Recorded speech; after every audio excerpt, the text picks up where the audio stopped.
Саламу алейкум, Сергей Николаевич. Хотел сделать одиночный пикет напротив правительства нашего. Ну, в напоминание, назидание о Конституции Российской Федерации, нашего регионального, Республики Ингушетия. Ну, вышли сотрудники и попросили меня вежливо уйти. На что я им сказал, что это одиночный пикет, рядом никого нету, имею право, мое волеизъявление. Но они мне так мягко сказали, если я не хочу проблем, чтобы я спокойно отходил. Человек, сотрудник, который ко мне обращался, был старше по возрасту, но я не мог, как бы законы нашей Российской Федерации, соблюдая их, рушить наш национальный этикет, не слушать старшего. Я ему сказал, что лишь только из-за того, что он старше, строя одно, руша другое, мы ничего не добьемся. Я послушался его и отошел. Поменял место, чуть подальше стал, обратно подошли уже другие сотрудники и не дали мне даже через дорогу стоять там, где тротуар, люди ходят.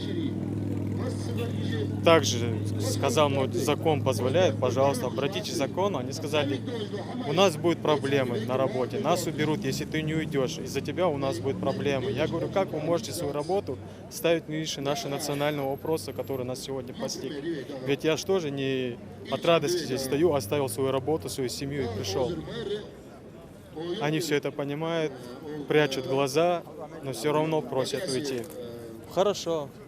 Из-за меня у вас не будет проблем, уважаемые мои соотечественники. А почему для вас важно, почему вы сегодня здесь и почему вы делаете этот Я пикет? не сегодня здесь, я с первого дня здесь вообще-то. Просто я вижу, что нет одиночных пикетов и решил, чтобы, ну, митинг это, конечно, хорошо. Сейчас у нас законный митинг, нам разрешили, так как закон Федерации разрешает нам закон делать одиночный пикет, пошел, чтобы сделать и одиночный пакет, чтобы было больше, лучше донести, чтобы это было более влиятельно, чтобы все-таки сознание кого-нибудь из чиновников, бывает же, вот, я не знаю, какие-то причины делаем, может, хоть что-то как-то повлияет на ситуацию, которая сложилась у нас в регионе.